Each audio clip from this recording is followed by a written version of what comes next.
konten itu banyak jenisnya Pak Bu. Ada konten untuk hiburan, konten untuk edukasi. Tapi hari ini kita merucut ke konten untuk promosi. Yakni jenis-jenis konten bisa berupa audio, video, gambar, teks, infografis. Yang target utamanya itu sama, yakni membuat penonton itu membeli, menggunakan layanan atau datang ke Tulus Besar. Jadi targetnya tetap sama meskipun apapun kontennya.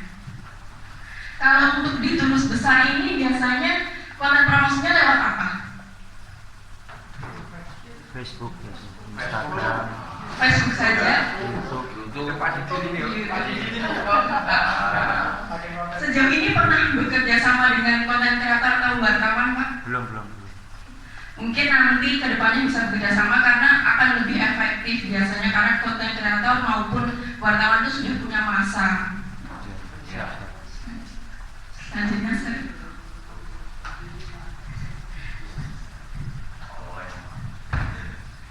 Selanjutnya adalah peran media sosial dalam promosi desa wisata budaya. Di sini Bapak Ibunya sudah follow semua ya untuk Instagramnya Tulus Besar, YouTube sudah mengikuti semua ya. Jangan-jangan yang di sini ada yang belum follow.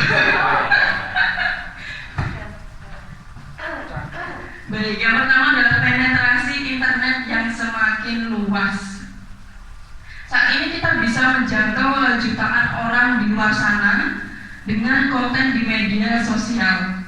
Selanjutnya adalah perubahan perilaku wisatawan. Perlu kita ketahui Bapak Ibu bahwa saat ini wisatawan, calon-calon wisatawan itu sudah berbeda zamannya. Ini mereka akan datang ke tempat-tempat yang viral, yang mereka lihat di sosial media. Mereka melihat di video tempatnya menarik, lalu mereka cek lokasinya, cek harga tiketnya, cek ulasannya bagus, akhirnya datang ke tempatnya viral, boom, meledak. Nah itu baru namanya promosi yang berhasil. Selanjutnya adalah efektivitas biaya. Konten di media sosial itu tentu mampu memangkas biaya yang sangat luar biasa. Sekarang reklame aja sudah berapa juta. Padahal reklame itu dilihat oleh mereka yang lewat naik motor, nggak ada 2 detik, belum kebaca, udah lewat 12. Berbeda dengan sosial media yang jangkauannya lebih luas. Untuk konten Bapak Ibu, Desa Tulus Besar ini bisa bekerja sama dengan media-media seperti Info Malangan, Info Malangkaya. Karena saya sendiri itu bukan warga Malang, tapi sering collab dengan mereka untuk mengunggah kuliner maupun wisata yang ada di Malang. Jadi saya kira kalau Tulus Besar itu maka akan lebih mudah untuk bersama dengan mereka. Jadi untuk menjangkau ratusan ribu orang per harinya itu lebih mudah. Selanjutnya adalah di desa semua hal bisa jadi konten. Itu yang saya rasakan bersama tim saya.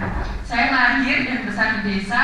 Apapun yang ada di desa itu bisa jadi konten karena desa itu punya daya tarik tersendiri yang dimana orang kota itu nggak punya. Mereka nggak merasakan di desa tuh guyup rukun, orang-orangnya mudah diajak ngumpul-ngumpul, berbeda dengan orang kota yang mungkin lebih cuek.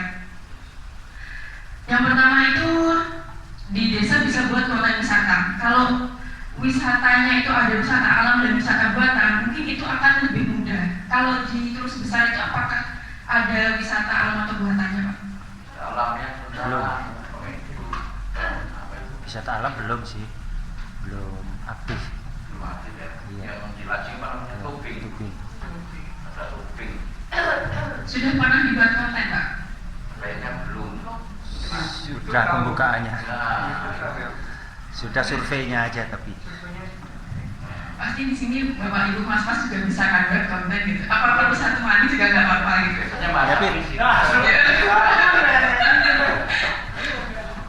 Selanjutnya adalah kuliner. Ini tuh bikin konten yang paling mudah itu kuliner, karena bisa kita temukan di mana saja. Gak perlu makanan khas Tulus Besar. Makanan yang kita temui di pedagang UMKM di desa atau makanan yang sehari-hari kita makan gitu. Saya pernah buat konten itu di desa saya ada yang jualan botok tawon atau lauk lebah. Oh, Di sini juga ada Pak. Ada. Luar biasa. Itu dijual harganya 2.000-an. Satu bungkus ya. Ya, kecil itu. Terus saya buat konten itu meledak Pak, karena orang-orang mikir, loh, tawon bisa buat lauk tak? Begitu. Jadi itu menjadi, oh ada nih di desa ini gitu. Itu salah satu cara untuk promosi yang kecil-kecilan seperti itu. Kuliner juga kebutuhan pokok. Jadi kalau di branding dengan bagus, roda perekonomian juga cepat berputar ya Pak kalau kuliner. Selanjutnya adalah seni budaya. Nah ini andalannya tulis besar yang harusnya diangkat. Kalau seni budaya di sini saya cek di internet itu video-videonya baru di YouTube ya Pak. Iya. Sebenarnya kalau untuk sekarang trennya itu lebih ke TikTok dan Instagram. Videonya lebih gampang, cukup 1 menit aja. Kalau YouTube kan panjang. Sedangkan kalau Instagram atau TikTok itu efektifnya malah cuma 1 menit, jadi lebih mudah dibuatkan. Misalnya bantengan itu nanti bisa dibuatkan konten 1 menit Pak. Saya kan ada Instagramnya terus besar Pak, bisa dibuat, diunggah, dikolekkan ke akun Instagram Malang. Selanjutnya adalah kehidupan sehari-hari. Orang di desa itu kegiatannya kan arno-arno ya Pak. Niku meskipun main ke sawah, lagi sarapan bareng tombol di sawah, itu bisa jadi konten untuk menata desa ini gitu Pak. Tradisinya gitu. Nah, di desa saya itu ada tradisi. Tradisinya tuh kalau dibilang bagusan di sini Pak, karena di sini kan punya seni budaya. Kalau di desa saya itu nggak ada. Di sana hanya ada tradisi namanya tradisi nyadrangan atau bersih desa. Di sini ada Pak? Ada. Sebutnya apa Pak? Suruhan itu Pak. Oh, suruhan. Kalau nyadrangan di desa saya itu setiap bulan ini Juni, baru Jumat kemarin. Itu tepat yang kita punya. Itu nggak punya apa lagi, akhirnya dibuatkan konten di mana supaya desa saya itu lebih dikenal. Tradisi nyadran di Dusun Grogol. Nyadran merupakan salah satu tradisi dengan serangkaian kegiatan. Mulai pada hari Kamis masyarakat Saya betul ya, di Mahkamah sejak sampai bacaan di makam. Esoknya Jumat lain jam 7. Tradisi nyadran di Dusun Grogol. Nyadran merupakan salah satu tradisi dengan serangkaian kegiatan. Dimulai pada hari Kamis masyarakat ke makam untuk ziarah kubur dan beberapa sambil bacaan di makam. Esoknya Jumat lain jam 7 pagi seluruh masyarakat berkumpul di sumur gede. Sumur gede ini terpasangkan di dusun Yeda. Ada yang bawa abu besar dan berkat berganda. Jangan lupa apidatnya. Lalu diadakan doa bersama.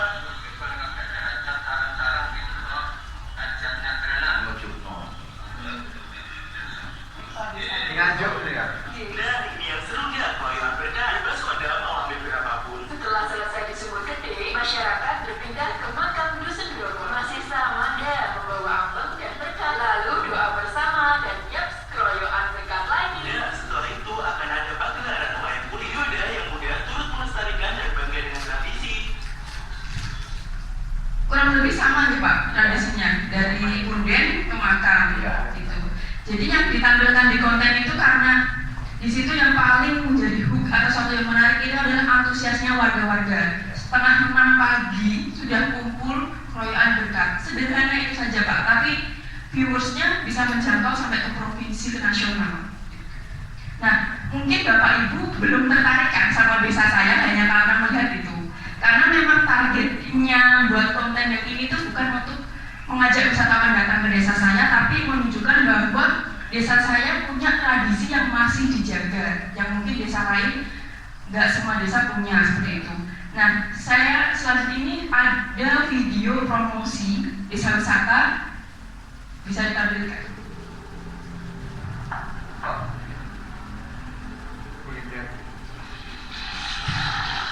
Ini desa wisata yang saat ini saya dampingi untuk pengembangan. Kemarin juara di provinsi. Bergerak dari satu tempat ke tempat lain adalah pembuktian bahwa hidup harus penuh dengan dinamika.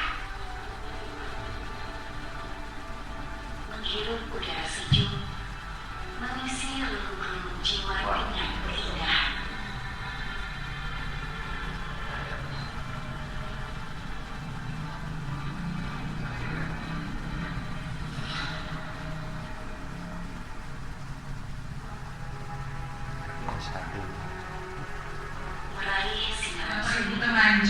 pengen ngambil paket wisatanya bisa 50.000 saja per orang, saya pemandu wisatanya.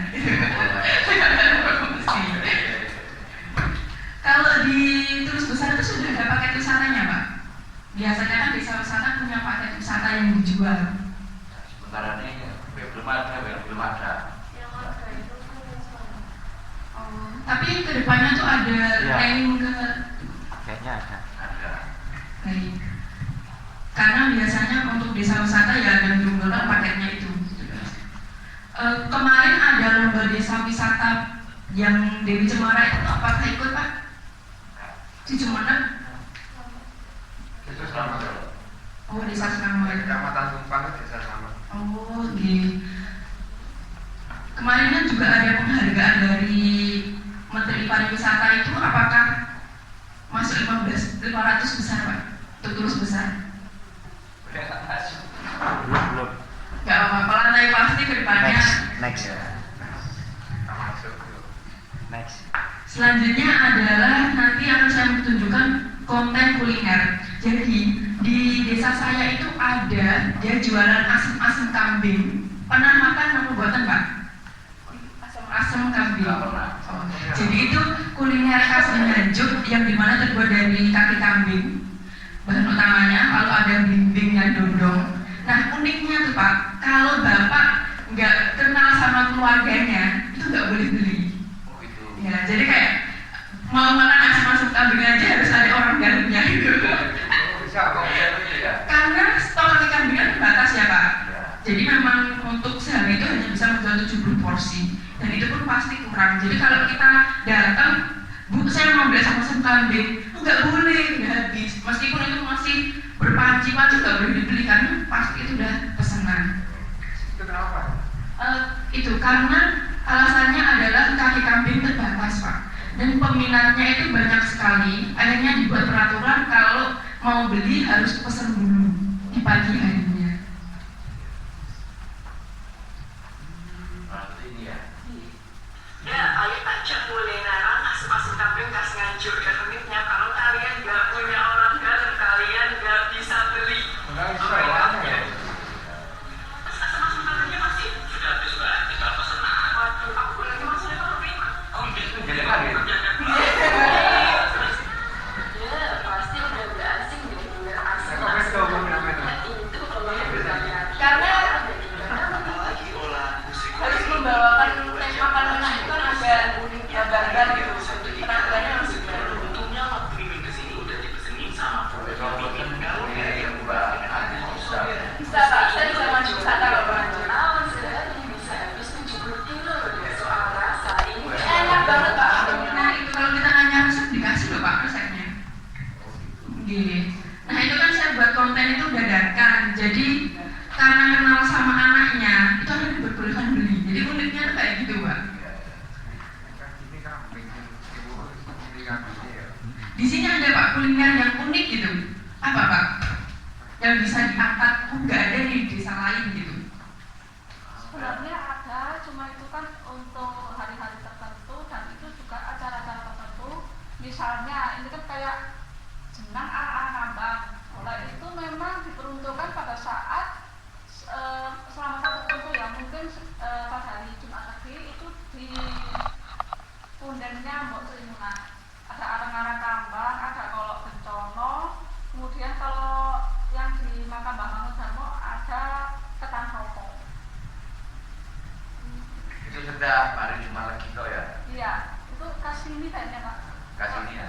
Cuma Mungkin diperuntukkan bisa dibiasakan itu menjadi apa itu kuliner khas. kuliner khas keseharian. Mungkin bisa, cuma kayaknya itu masih belum ada yang memasarkan gitu loh. Iya. Jadi itu hanya diperuntukkan hari-hari tertentu dan acara tertentu di punden-punden saja.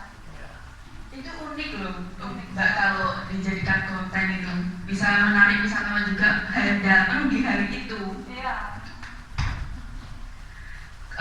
Kalau kuliner itu kalau nggak makanan khas bisa makanan sehari-hari juga kok Pak.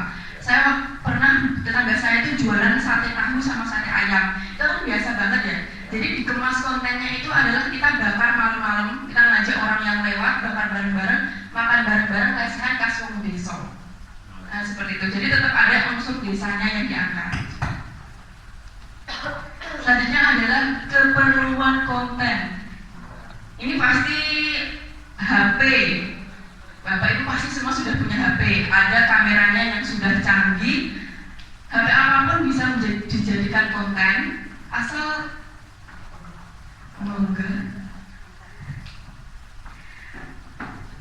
tahu cara pengambilan video yang benar. Seperti itu. Misalnya kalau kuliner itu tidak melakukan banyak gerakan. Misalnya HP kalau mau mengontenin makanan ini, maka terus makanan ini dibuka, dimakan gitu, enggak.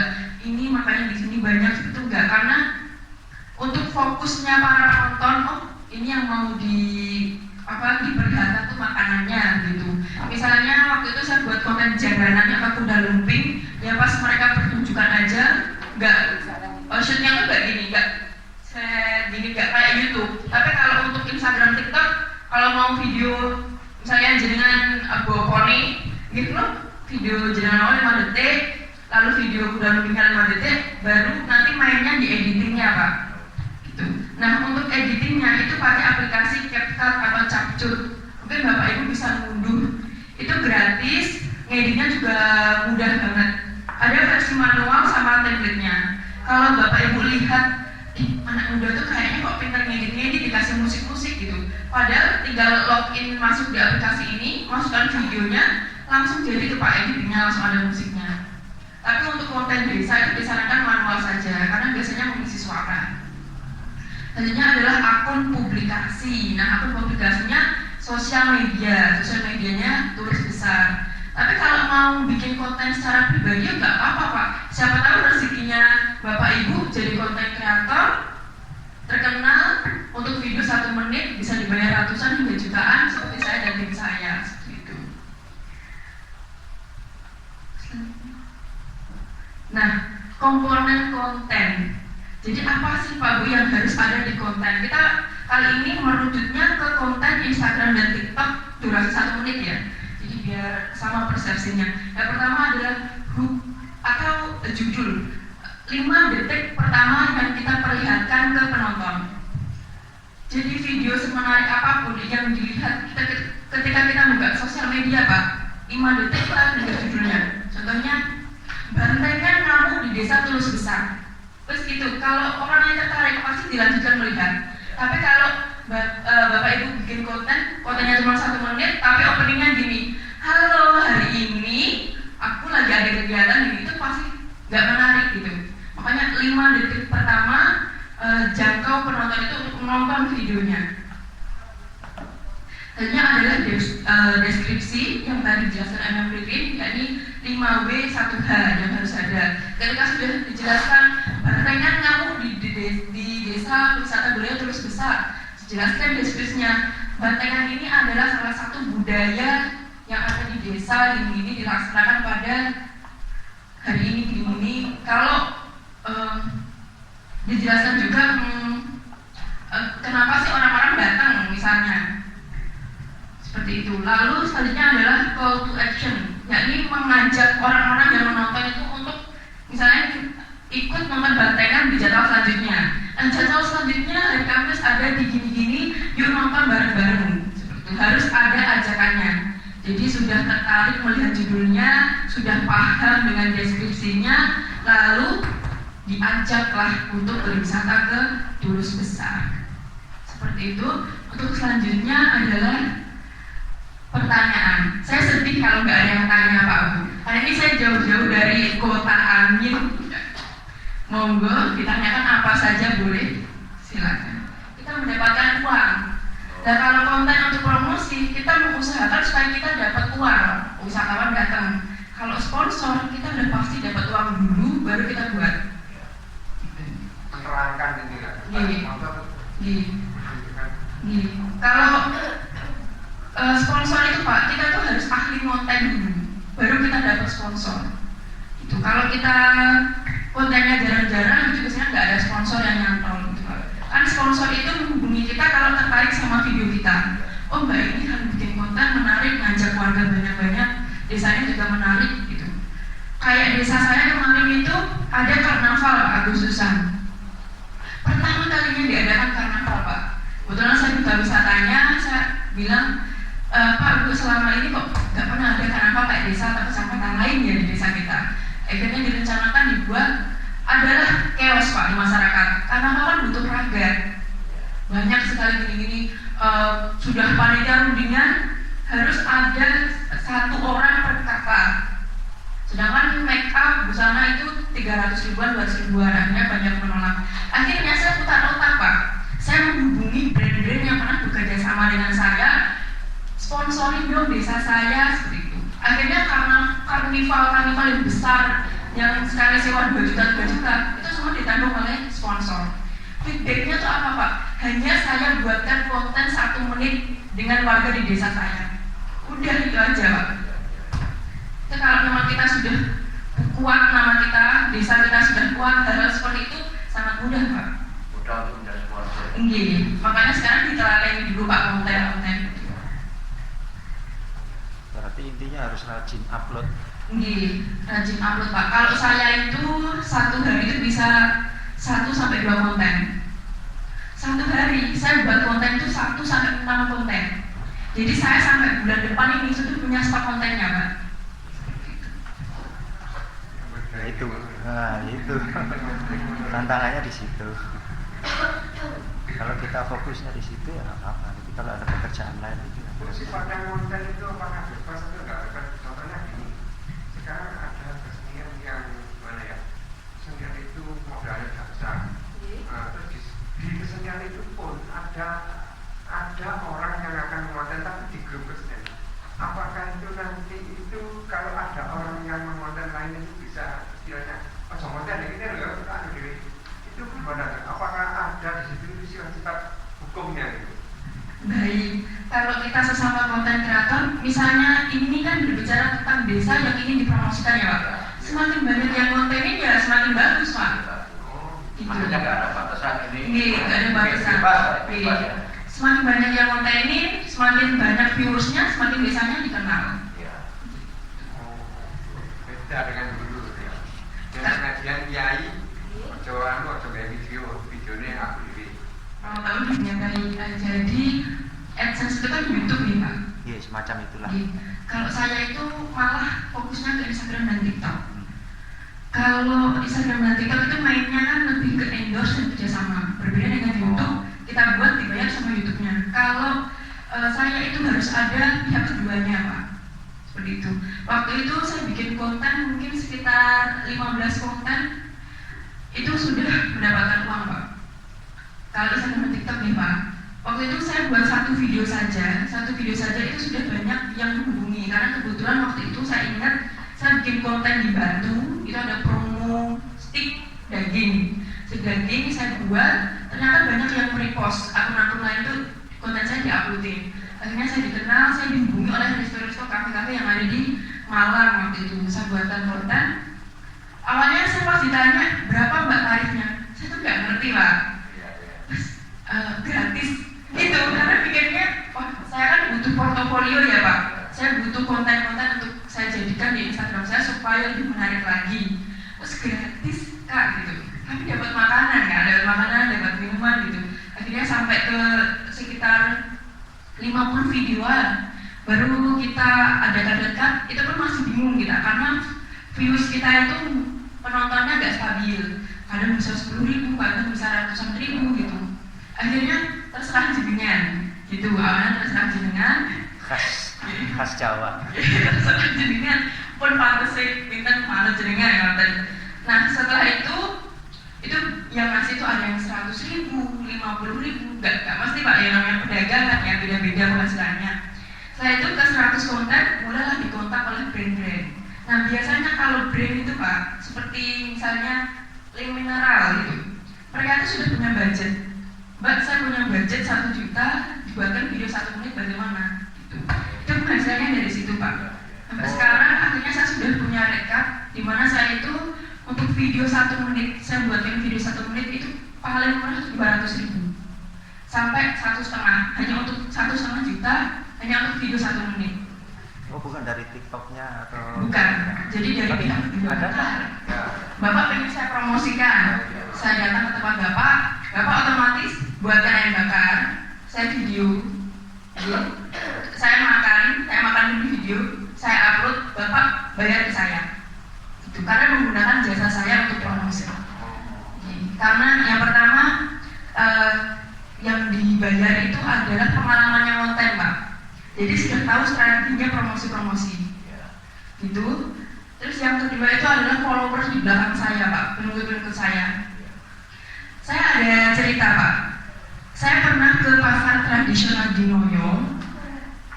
Waktu itu jam 6 malam sampai jam 8 malam saya makan dan ngobrol di situ, tidak ada penjual satupun, Pak. Yang namanya pasar tradisional jualnya juga malam hari di pojokan. Gak ada yang beli. Saya tanya, Mas, ini memang begini ya setiap harinya? Ya Mbak, kita sepi banget, nggak tahu Mbak, pokoknya 2 minggu kita nggak laku, kita tutup gitu. Saya bilang, Pak, Mas, saya izin tak buatkan konten ya. Sama-sama siapa Mbak? Memang saya belum terlalu terkenal gitu, tapi pengalaman saya insya Allah mumpuni gitu. Jadi saya buatkan video 1 menit, saya upload dalam waktu 2 hari. Yang like, komen, saya itu ribuan, Pak. 2 hari itu yang punya usaha telepon saya, Mbak, sampai tahu 2 jam laku ratusan porsi. Yang dimana saya selama buka itu nggak pernah Mbak seantusias ini, sampai di Instagram itu antri berbaris-baris di pasar tradisional, Pak, itu. Nah, hal-hal seperti itu tuh sudah sering saya dan tim alami, Pak. Dimana sosial media itu punya sesuatu power yang dimana ketika meledak itu luar biasa, Pak. Sponsornya itu lewat ya di media itu ya, seperti terkenalnya ya. Sekarang kan orang punya HP semua, jadi tahu gitu. Jadi kalau sudah diupload di media lain biasanya nggak dapat AdSense ya kalau di YouTube ya. Copyright, Pak, meskipun itu konten kita sendiri. Oke. Oh gitu. Berarti ini Mbak, nanti ya, seandainya nanti ada pelaku-pelaku pedagang, mungkin beberapa Mbak ini bisa hubungi ini ya. Bisa ya? Bisa, Pak. Langsung telepon saja di WhatsApp, Pak. Iya.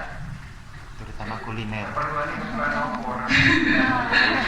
Batu pemasaran kalau saya Perluan lihat ini. Saya kok, Pak, udah sering bermitra dan bekerja sama dengan desa wisata kebetulan. Kalau kan saat ini Mbak Aci kan sudah punya nama terkenal ya. Tapi yang mau bantu minat kan mungkin terkait ya kilo ini. Kan banyak sekali di sini pelaku pedagang-pedagang yang selamanya hanya istilahnya desa di jualan Mbak ya, yang dilakukan, yang beli ya lokal-lokal sendiri. Itu saja. Nah, mungkin kalau lewat ini yang istilahnya ngangkatnya yang sudah punya nama kan beda sama kita yang ngangkat. Tapi kalau Bapak mau belajar konten, Iya. insya Allah Bapak sendiri nguploadnya bisa lebih banyak penontonnya dibanding saya, Pak. Karena Bapak yang lebih tahu tentang desa ini. Karena untuk meledaknya konten itu sebenarnya nggak dilihat dari seberapa banyak pengikutnya, Pak. Iya. Kadang juga bejol-bejan. Tapi minimal kalau sudah punya nama kan. Pengikutnya Followernya itu sudah banyak followernya. Yang penting ada WhatsApp-nya ini ya. Oke. Mau sampai Orang itu. Di Taman Budaya itu kan ada banyak ruko. Belakangan ini ada sekitar 4 itu yang tidak lanjut, jadi protol. Karena ini yang kosong juga bertambah, kita kan juga butuh promosi. Itu cuma saya buatkan banner, saya taruh di depan kantor. Tapi saya tulis gini, dikontrakkan ruko Taman Budaya 3 juta per tahun. Ini nomor saya dulu, nomor WA saya tulis. Ini banyak yang tanya, tapi kok nggak ada yang DP gitu, kok belum ada yang orang yang ingin memulai usaha. Saya kan di sebelahnya itu ada sedikit taman, itu juga saya benahi supaya terlihat rapi gitu ya. Nah ini kalau misalnya Mbak Andusnya apa? Bisa bantu. Bisa membantu gitu, barangkali nanti akan banyak orang yang menyewa ruko kemudian untuk usaha gitu loh, untuk usaha kan nanti Taman Budaya juga akan ramai pembeli, ramai pengunjung gitu. Bisa, nanti hubungi bisa via WhatsApp, nanti bisa saya schedulekan gitu. Melihat tadi masalahnya seperti itu, kalau untuk konten nanti itu ngangkatnya tuh nggak dikontrakkan begini, nggak langsung gitu Pak. Itu kan tadi dijelaskan ada taman budaya. Misalnya taman budaya itu proper untuk dijadikan konten. Yang pertama diangkat adalah taman budayanya. Ketika orang-orang sudah nonton dan nontonnya nih, masuklah iklan itu. Di sini ada ruko yang dikontrakkan begini. Nah itu baru masuk iklannya di situ. Jadi kadang mengiklankan itu nggak harus to the point. Sekarang itu kalau penonton itu kalau tahu ini iklannya langsung di skip. Iklan. Tapi kalau kita cerita dulu, orangnya udah terlanjur nonton, aduh aduh kepo endingnya gitu. Kan ditonton iklannya gitu Pak. Kalau Instagram kita kan nggak di skip, ditonton. Saya lebih banyaknya itu ya di pendidikan, kuliah gitu. Jadi saya konten ya kadang sempatnya, tapi saya jadwalkan Pak. Karena bikin konten kan nggak lama, 1 jam sudah cukup. Yang lama itu sebenarnya ngeditnya. Nah, ngedit itu kalau misalnya kan ada konten kreator itu yang dia pakai musik aja, musik yang viral udah cukup. Ada yang kayak saya ngisi suara dulu. Jadi saya itu harus bikin kayak tadi jurnalis tadi. Saya bikin judulnya apa, 5W1H, saya rangkai, saya isi suara. Kalau itu lebih lama lagi, karena kan bikin tulisan dulu, baru ngisi suara dulu. Bikin skrip lah. Boleh tanya? Ya, terkait ini menarik sekali jelas. Mungkin kan untuk membuat konten ya. Membuat konten itu memang benar kata Bapak Ibu tadi membutuhkan kayak waktu khusus gitu kan. Nah, misalnya kalau ingin memulai makanya oke, kita mau bikin akun lah TikTok atau Instagram baru buat desa Tulusrejo khusus buat mengangkat wisata. Nah, itu mungkin ada tips dan trik bagaimana untuk memulai. Mungkin apakah mungkin di setiap setiap kegiatan itu ada penanggung jawabnya kah yang oke, kamu pokoknya khusus buat kamu ini tugasnya adalah bikin bikin konten untuk kegiatan-kegiatan yang ada di desa, mungkin seperti itu, atau bagaimana, atau perlukah membentuk tim seperti itu jadi yang sadar bisa editing, kemudian pengambilan gambarnya juga jago, dan mungkin itu yang bisa membuat membantu juga Bapak Ibu yang ada di kantor desa gitu. Jadi nggak harus bingung kita nanti harus mikir apa ya. Jadi itu biarkan kayak timnya sendiri. Nah itu apakah tips-tips seperti itu diperlukan sebenarnya atau ketika ingin membuat akun baru? Karena kan kadang kalau bikin akun baru kita bingung enaknya apa ya ini. Nah untuk memulainya itu gimana? Ya seperti itu. Pertanyaannya bagus sekali sebenarnya. Berbicara mengenai desa tentu itu kami sekarang struktural ya Pak. Itu kalau di sebenarnya untuk publikasi itu ada bagiannya kan Pak. Itu biasanya bagiannya siapa Pak? Oh Pak Sekdes ya. Mungkin bisa itu untuk dikoordinasikan. Tapi berbicara mengenai desa wisata seni budaya, sebenarnya yang paling bertanggung jawab untuk publikasi adalah Pok Darwisnya Pak. Sepengalaman saya mengikuti desa wisata ya. Ya biasanya Pok Darwisnya itu akan menunjuk satu orang untuk fokus ke konten gitu Pak, tanggung jawabnya. Biasanya pemuda yang dia relasinya cukup banyak. Itu kalau desa wisata yang saya dampingi itu dia duta pemuda, jadi yang relasinya banyak, dia undang teman-teman konten kreator termasuk saya seperti itu. Ya tadinya ada sih Mbak. Tapi sekarang dia udah profesional, jadi udah ngambil sendiri, tapi yang ini udah langsung buat dia sendiri. Baik Pak. Setelah misalnya sudah ada satu orang yang konsisten untuk membuat konten, itu harus digetok keluarkan Pak. Jadi jangan, ini tanggung jawabnya si dia, jangan begitu terus. Tapi mungkin semua orang bisa belajar bareng-bareng. Akhirnya pemuda-pemuda yang di sini pun, meskipun mereka nggak tergabung Pok Darwis, bukan termasuk pemerintahan, bikin konten. Termasuk saya kan di desa saya bukan termasuk bagian dari pemerintahan, tapi saya yang paling aktif mempublikasikan desa saya. Nah, untuk konten apa yang strateginya biar cepat viral, itu apa yang di sini yang paling ditimbulkan Pak, itu yang diangkat dulu. Misalnya bantengan, kan itu udah viral nggak Pak kemarin berot. Ya. Harusnya Tulus besarnya langsung nuntuti Pak, nge-up bantengan yang ada di sini. Nggak perlu ribet-ribet dulu karena memang saat ini tren musiknya berot itu masih naik, bisa pakai sound itu dulu. Karena kalau kita pakai sound yang viral itu orang-orang yang nonton video sebelumnya yang pakai sound itu akan nonton video kita juga. Itu yang mungkin nggak diketahui banyak orang ya Pak.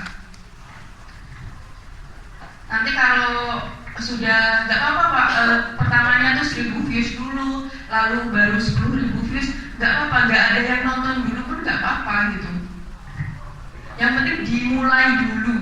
Jadi jangan strateginya nanti saya nunjuk ini, saya mau buat konten ini, tapi nggak dimulai-mulai ya. Percuma Pak. Jadi mulai dulu apapun kontennya. Dulu sempat Pak Sekdes sempat buat lomba apa batas rokok ilegal seperti video. Saya nonton Pak. Ya, Terus besar. Iya. Ini saya nonton. Gimana aku itu? Sutradaranya ini Bu Paris. Ini setelah dengan melihat videonya, itu kira-kira yang kurang itu apa? Nah, itu loh. Itu yang Yang jatuh dari kursi itu siapa Pak? Pak RT itu. Itu nanti saya ketawa loh Pak. Iya. Jadi udah bagus Pak sebenarnya. Alurnya ceritanya yang dibawa tuh sudah bagus. Iya. Gitu.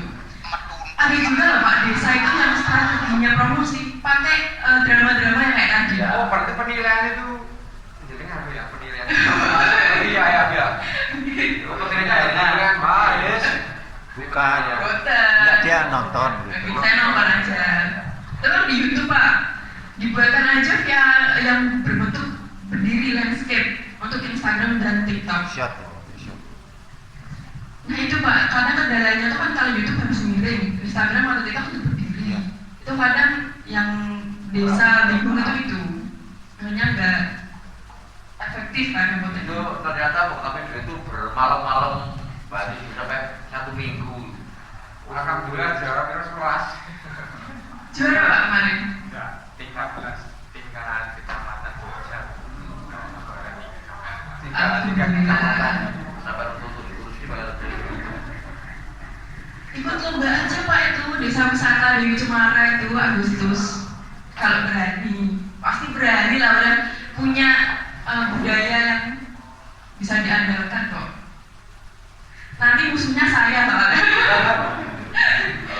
Saya itu mendampingin desa wisata yang sekarang aja wisatanya tuh belum ada, baru dibentuk. Jadi persiapan lomba Agustus sekarang ini getol untuk buat paket wisata Pak. Jadi gimana pas hari H lomba kita tuh kayak seakan-akan udah jalan paket wisatanya, promosinya udah bagus gitu. Itu kan juga diperhitungkan.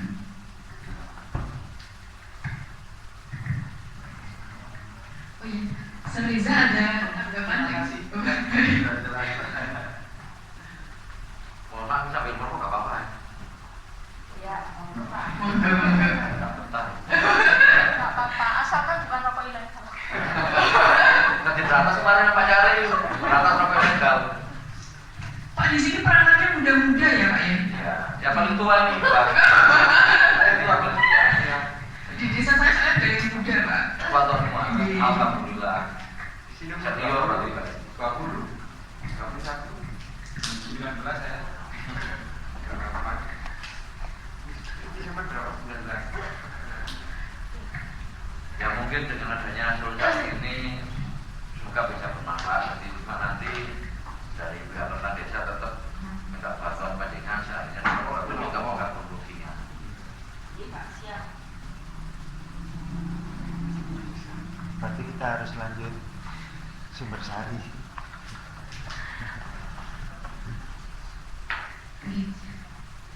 Ini sudah cukup pertanyaan untuk saya. Ada yang tanyakan lagi? Sudah cukup. Baik, setelah ini akan ada forum berdiscussion. Kita praktek nih Pak.